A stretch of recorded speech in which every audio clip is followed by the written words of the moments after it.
آپ قائم کرتے ہیں الفتن عن رسول اللہ، اور یہ خارجیوں کے فتنوں پر امام نسائی باب قائم کرتے ہیں، امام ابن ماجہ قائم کرتے ہیں، احمد بن حنبل نے روایت کیا، امام ابن ابی شیبہ نے روایت کیا، امام عبد الرزاق نے روایت کیا، امام بزار نے کیا، امام ابو یعلا نے کیا، امام بہقی نے کیا، امام طبرانی نے کیا، امام طیالسی نے کیا۔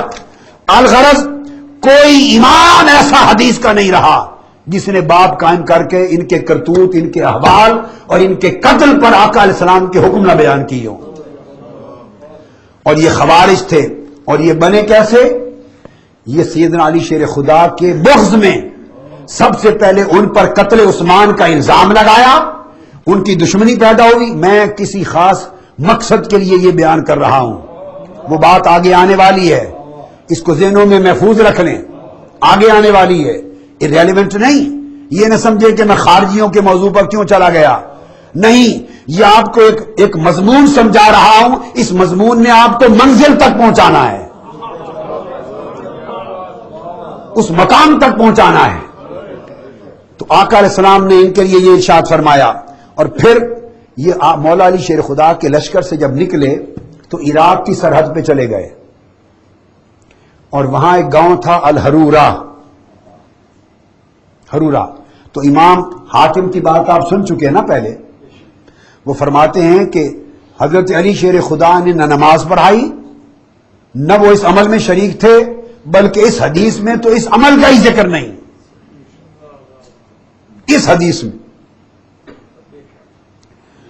کسی اور نے نماز پڑھائی، اس کو التباس ہوا، وہ خود اپنے عمل کا ذمہ دار ہے، کہاں کیا اس نے، اور فرماتے ہیں کہ اس پر یہ آیت اتری، اور امام حاکم کہتے ہیں کہ حضرت علی تو اس میں شریک ہی نہیں ہے، عمل کسی اور کا، نماز کسی اور نے پڑھائی، تو حضرت علی کا نام کہاں سے آ گیا؟ اس پر جواب امام حاکم نے دیا۔ یہ اب ڈاکٹر طاہر القادری نہیں دے رہا، یہ طاہر القادری نہیں دے رہا، امام حاکم صاحب المستدرک دے رہے ہیں، اور وہ فرما رہے ہیں کہ یہ خارجیوں نے فتنہ ڈالا بغض علی کی وجہ سے۔ خوارج اس سکر کو، یعنی نشے کو اور شراب کو اور اس غلط قرات کو امیر المومنین علی ابن ابی طالب کی طرف منسوب کرتے ہیں، حالانکہ واقعہ کسی اور کا ہے۔ اور آگے سنیے، آگے امام حاکم لکھتے ہیں اسی جلد 2 صفحہ 336 پر، حدیث نمبر 3199 کے تحت فرماتے ہیں، حالانکہ قد برأہ اللہ منہا فإنہ راوی ھذا الحدیث، حالانکہ اللہ تعالیٰ تو علی شیر خدا کی برات بیان کر چکا ہے، اور حضرت علی تو اس واقعے کے راوی ہیں، وہ تو بتا رہے ہیں کہ یہ فلاں واقعہ اس طرح پیش آیا اور فلاں شخص نے نماز پڑھائی، حضرت علی پہ الزام کیسے آ گیا؟ یہ امام حاکم کے لفظ ہیں۔ اب سوال پیدا ہوتا ہے کہ خارجیوں نے یہ بات کیوں منسوب کی؟ حضرت علی کو بدنام کرنے میں انہیں کیا تکلیف تھی، انہیں کیا ضرورت تھی؟ میں کوئی بات ظن اور قیاس پہ نہیں کرنا چاہتا، جو کروں گا زبان رسول سے کروں گا صلی اللہ علیہ وسلم، حدیث نبوی کے ذریعے، زبان مصطفیٰ کے ذریعے، یہ صحابہ کرام کے بیان سے، بس کوئی نیچی بات نہیں کر رہا۔ کیوں؟ تو جب یہ خارجی نکلے حضرت علی کے لشکر سے، تو عراق کی سرحد پر ایک گاؤں تھا حرورہ، وہاں جمع ہو گئے ایک گھر میں، اور انہوں نے اپنا حرورہ کو کیپٹل بنایا، دار الخلافہ بنایا، ایک شخص کو امیر مقرر کیا، اور وہاں سے ایک اپنی اسلامی نام نہاد خارجی سلطنت کا آغاز کیا، اور ایک باقاعدہ خارجی تحریک کی ابتدا ہو گئی۔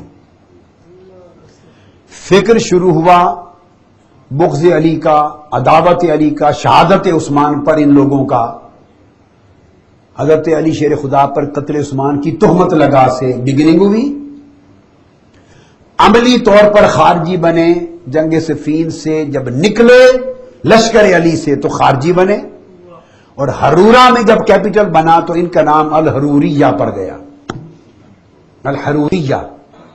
اور پھر جو لوگ ان کے علاوہ ان کے عقیدے سے متاثر ہوتے گئے، حروریہ تو حرورہ والے لوگ تھے اس گاؤں کے، اور باقی ان کے کئی فرقے بنتے گئے تو وہ تمام خوارج کہلاتے تھے، خوارج۔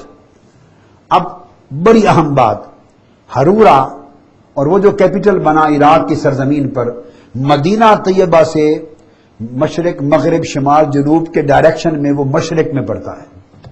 بڑی اہم بات بتا رہا ہوں. مدینہ طیبہ کھڑے ہوں تو ہرورا وہ جو کیپٹل ہے عراق کی سرزمین کی وہ جگہ وہ مشرق کی سمت ہے. کیا؟ مشرق کی سمت ہے مدینہ طیبہ سے.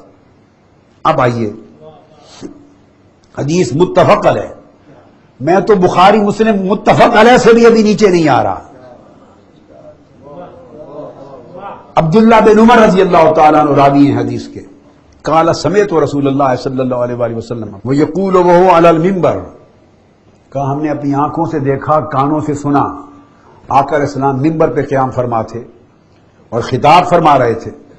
اور منبر پر مدینہ پاک میں مسجد نبوی کے منبر پر دوران خطاب آپ نے اشارہ کیا الا ان الفتنۃ ہاہنا یشیر الی المشرق.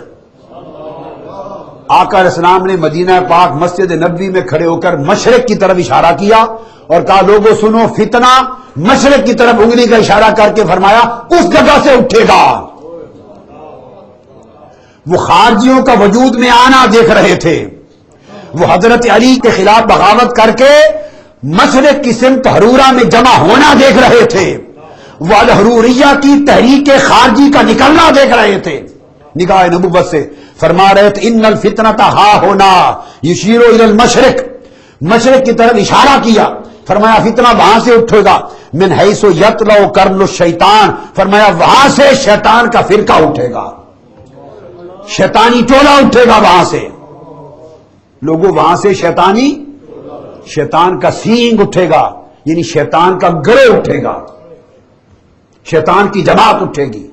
آقا علیہ السلام نے خارجیوں کو شیطانی جماعت کہا، شیطانی ٹولہ کہا، شیطانی سینگ کہا اور اشارہ کیا ان کے اس کیپٹل پر جو آقا علیہ السلام کے وصال کے سالوں بعد مولا علی شیر خدا کے زمانے میں بغاوت کے بعد انہوں نے مشرق میں جا کر الحرورہ میں ٹھکانہ بنانا تھا. لوگوں کو جگہ تک کا نشاندہی فرما دی، وہاں سے اٹھے گا. یہ حدیث متفق علیہ، عبداللہ بن عمر نے اس کو روایت کیا.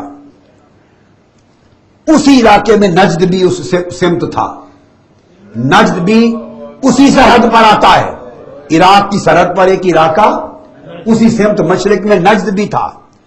اب عبداللہ ابن عمر رضی اللہ تعالیٰ عنہ خود روایت کرتے ہیں، امام بخاری، ترمذی، امام احمد بن حنبل جمیع ائمہ حدیث نے روایت کی.